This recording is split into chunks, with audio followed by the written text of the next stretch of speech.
Hey there, and welcome back to my channel. So today I am back doing a second round of this video series I started a couple months ago, and that was the subscriber suggest series, where every weekday this week I will choose and do a video on a subscriber's suggestion. So whether you left it in one of the comments or messaged me or answered one of the posts I put, or we talked on Instagram, I have chosen suggestions specifically from you guys.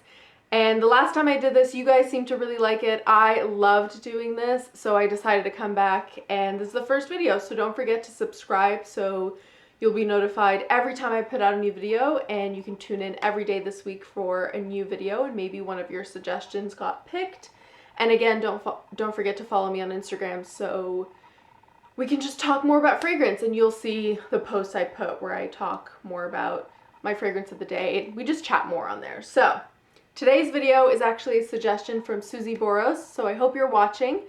And she had asked me if I could do this tag that Maria Colette started, so I'll tag her video in the description of the Women in Me fragrance tag or perfume tag. And basically it's different elements or personality traits that we then choose a fragrance to match for each one. So I have all the fragrances chosen. We will get straight into it. And the first one's for the unique eccentric woman. And that one, there were a number of fragrances I could have picked, but I decided to pick one that is very near and dear to my heart and I love, and that is Noir. I've talked about this a whole bunch, by Givenchy. I love this fragrance. I especially love that for a designer house, they really did make a unique fragrance, and it's a really beautiful take on almond. It smells like slivered almonds. I love that they didn't play it safe and make it super sweet or just safe, really, of just bringing in a bunch of other notes to appease or make it more, I don't know, audience friendly. I think it's stunning the way it is, and it's just such a beautiful take on a powdery almond that isn't too sweet, that isn't too rich, but it isn't too light. It's definitely got a lot of staying power, but it's not incredibly beast mode. It's just so beautiful, and I've actually used a lot now that I look at it. It was all the way to the top, so I have put a good dent in this. I've really loved this. I think in general, it's probably safe to say that it does better in slightly colder weather, or at least that's what I would have thought. But since I bought it in spring, summer, I wore this a lot actually when I was swimming this summer at the lake, and there was something about how beautifully this smelled when, even when I, come out of swimming and sprayed it.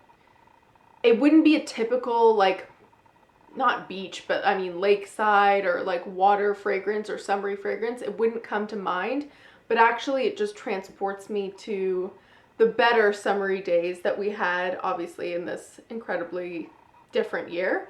And I really loved it. I can definitely see myself at least contemplating maybe purchasing this again when I run out, and that's already a huge thing for me because I don't tend to repurchase fragrances since I have so many and there's so many left to try. I love this. The only bad thing about this very unique, stunning fragrance is the bottom part of the bottle has glitter, and it does, not always, like right now I can see maybe there's only 4 or 5 that have come off, but it hasn't been glazed over, so that's a bit annoying. Otherwise, absolutely love and beautifully unique. So the next one is like a superhero fragrance.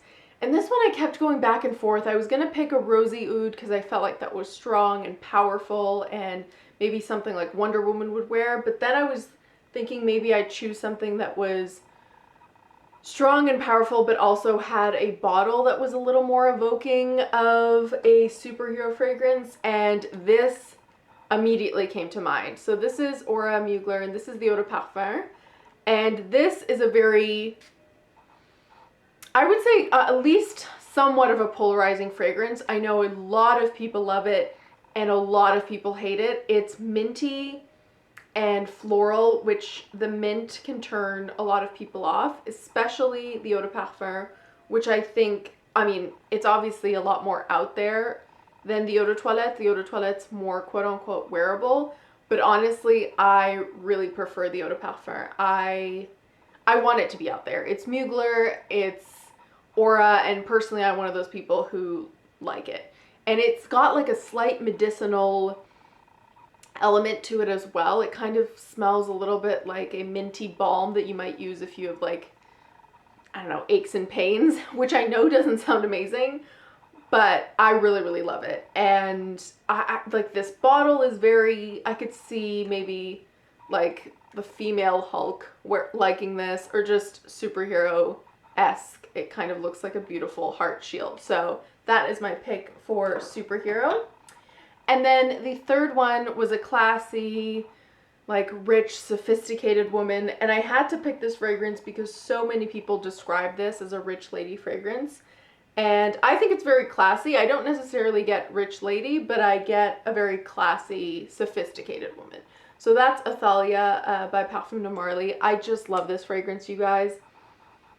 It was an immediate love for me. It is a stunning, soft, and yet relatively good lasting power considering irisy fragrance. It is powdery, it is floral, it's clean. It kind of just smells like an elevated, clean fragrance. It smells as if, obviously, like your skin and everything is clean, but like slightly clean laundry, but an irisy detergent, like a very expensive niche detergent. And it's the most stunning iris. I really, really love this. And I was so pleased to see that it has a lot better lasting power than Delina has had on my skin. I like them both, but Delina just disappears a lot of the time so quickly on me and doesn't really get to even 3 hours, but this one does, and I'm so happy because it is a softer irisy fragrance, but it's got great lasting power, and it's very, very sophisticated, bottle and scent alike. And then the fourth one was like a whimsical romantic scent, and I think she had mentioned something about Pride and Prejudice, which then immediately made me think of this fragrance because I feel like it's a fragrance of that era. It's centered around violet, which violet fragrances or violet centric fragrances were really, really popular in the past. Less so now, but really, really popular in the past. And it has like a paysage type element to it. And I could just see any of those Bennett sisters wearing this fragrance, and it just transported me. So this one is Blanc Violette by Histoires de Parfums. This, I can't explain it. It's a very authentic violet scent. There's like there's violets in the top, middle, and like in the heart and the base. And it's so beautiful because it's slightly, ever so slightly fresher because of like bergamot and iris.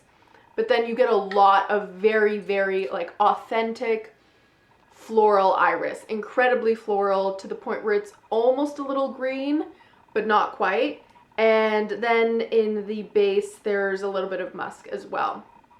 You definitely have to like true violet perfumes in a dated, beautiful way.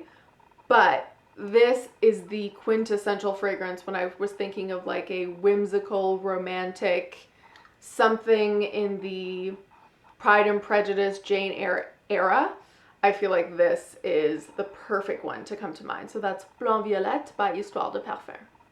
Then we get to the mom or nurturer type, and I'm not a mom, so I thought of my mom and just growing up, the kind of fragrances that she would wear and the kind of fragrances that she gravitates to, but also in my mind, I have like this kind of genre of fragrances where I feel like they smell comforting and mom-like. I think Chloe fragrances all have an element of that to them. And a lot of like Calvin Klein's, not always, but Calvin Klein and Ralph Lauren. Ralph Lauren Romance, I feel like, is a very mom fragrance, but I ended up going with the Histoires by Bvlgari in the Splendida range. This is a fragrance my mom actually used to wear and she really did like because she, like me, also loves iris. But it's soft, it's floral, it's slightly powdery, and it's warm. It feels like a warm, irisy hug. And it kind of smells as if you've already sprayed this on like a cashmere sweater, and it's just warm. It makes you feel safe and comforted and nurtured. And I feel like not only did my mom actually wear this fragrance, obviously, when I was younger, and I have those memories of her, but this is a very beautiful mom fragrance that, I mean, obviously anyone can wear. I wear this, but it makes you feel safe and nurtured and happy and comforted. And I think that's the perfect kind of mom fragrance, is something that makes you feel comforted. Then we have, I think it was something like International Spy. It made me think of like Bond Girl, or someone who was just out around the world being an international spy and was on the go, was a bit seductive, but had a very dangerous job. And this is one of the first ones, or one of the categories, where I immediately knew which one it was going to be. And it's kind of a perfect fit because of the house and the name of the fragrance, obviously on top of the scent. So I chose Lady Vengeance by Juliette Has a Gun. I felt like Juliette Has a Gun was a perfect name for International Spy.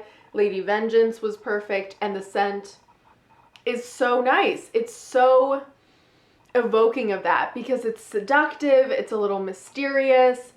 I don't know why, but it gives me oud-like vibes, even though it's not in here. And one of you, I'll never forget, told me that maybe it's the ISOE Super that's giving that element, because it also gives it a slight citrusy flavor to it, I suppose. And I don't know what it is, but it makes it a little bit woodier, I suppose. And it's stunning. It is one of the best matches that I made to the different types of women in me. This, I just feel like completely, I could totally see like a Bond girl or an international spy, femme fatale, kind of loving this fragrance. And the perfumer on this is actually also Francis Kurkdjian. So it's really, really great, and one of my favorites from Juliette Has a Gun. Then we had, and this one, there was a whole explanation for it, or a whole different type of kinds of descriptions for this type of woman, but essentially it was someone who's always traveling, on the go, is an explorer, is adventurous. And I don't know why I thought of this, but it seemed to me like someone who, if she was only going to have one fragrance and wasn't like a huge frag head like you and I probably, but just wanted to smell good and was on the go, and was always traveling, I thought name-wise it matches, obviously, because it's Nomade by Chloe, but also scent-wise, I thought it was the perfect match. It had that like symbology because of the name of being someone who's always moving, isn't just static in their life, and is traveling. But even scent-wise, it's a little bit woodier. It's not like your classic Chloe at all. It does not smell like a quote-unquote mom fragrance. And yeah, I really, really loved that match as well, that the name really matched it, and it is a really beautiful bottle. I know this is a favorite amongst many. I have started to warm up to it and wear it more often, but I took a huge break with that fragrance because when I first picked it up, it was one of those Marshalls finds where I knew I wasn't a fan of Nomade, but it was an incredibly weird good deal, so I picked it up anyway, and I'm finally really happy that I did because I'm starting to like and appreciate it a lot more now. Then the next category I also think was a great pick, and this is the artist and kind of like hipster, very unique painter, musician. That's what I was thinking. And so I wanted it to be something that was unique, but in a different way than L'Ange Noir, like an artist's fragrance. And so I went with Hermetica, which is a natural perfume line, and they are alcohol free, which I thought would be cool. And I have Mega Flower, and this, because it's alcohol free, it actually, when you spray it, it's still a spray and it isn't an oil, but when you spray it, it does have a slight, if you rub it in, you don't have to, but if you rub it in, you'll feel that it doesn't just feel as dry as a regular perfume would. It just has a lot more essential oils, obviously, because it's alcohol free, and I love this fragrance.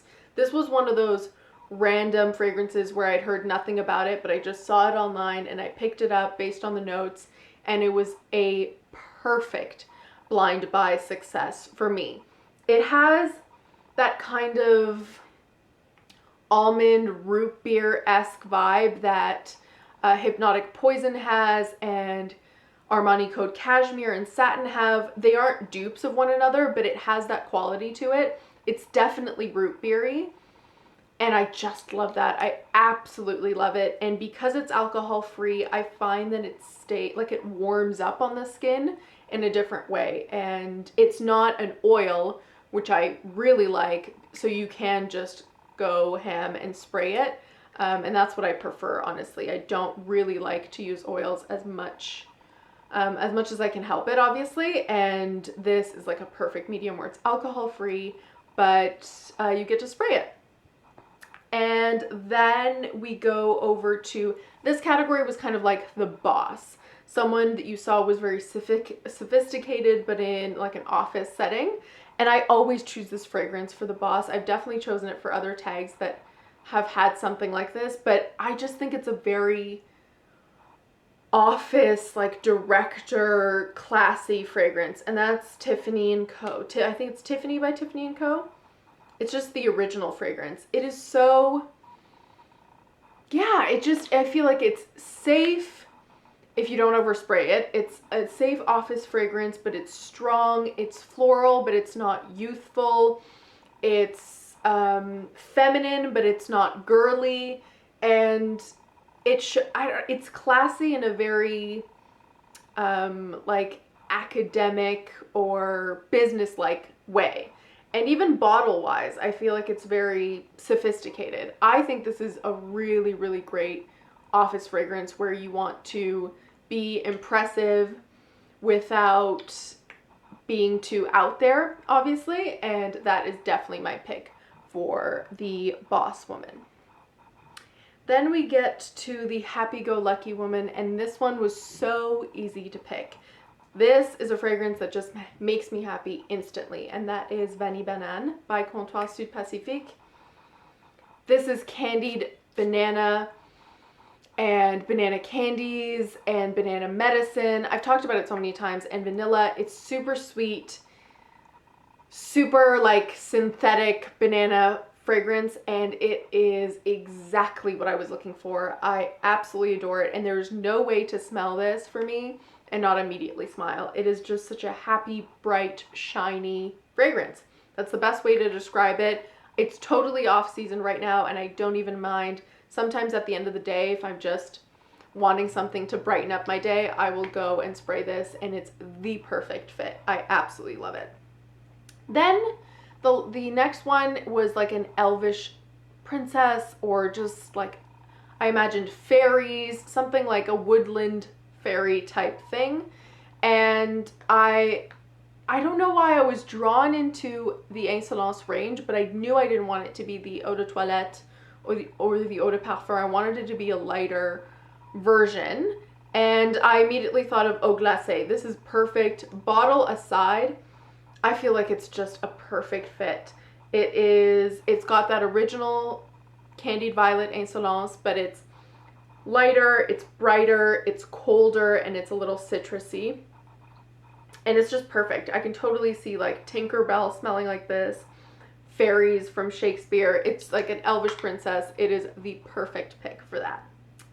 Then we get to the Seductress, and I was torn because I just did a video a couple videos ago on fragrances that men love for women to wear, and they were all very seductive and sexy, and there was a whole bunch to pick from, even more if I considered my whole collection, but I had to go to the OG, and I know a lot of people feel that way about this, but yeah, it just had to be this one. It is so stunning. I have the 60 ml, and this is Alien Essence Absolue.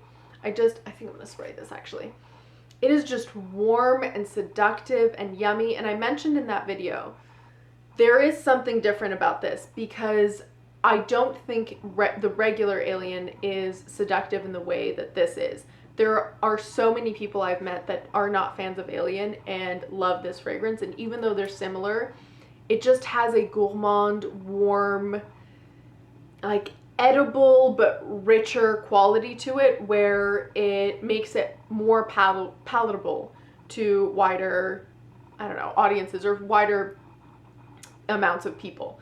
And I just love it. It is so seductive without being too provocative, I guess. And I had to pick it for the Seductress. And then finally we have the Independent Woman, and I wanted to choose a fragrance that more than anything I wear 100% for me. I wear around the house constantly, and I wear it like I wear to bed. I don't even mind at all if no one likes it.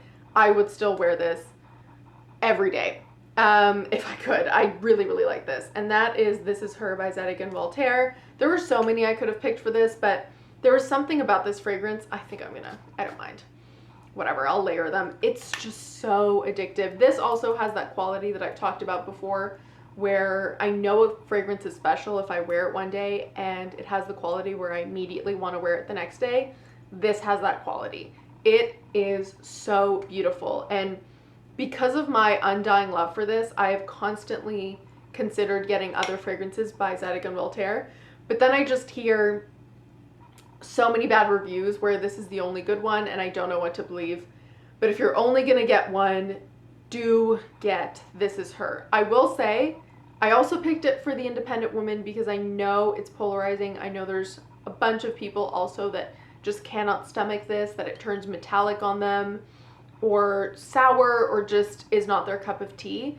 It is a unique type fragrance, and I don't know if you can get samples or decants personally, but if you can, you might want to try to do that, especially if you're iffy about the notes. I was slightly iffy, and I was actually worried about this, especially because I got the 100 ml, but it really, again, was incredible blind buy success, and that is my pick for Independent Women.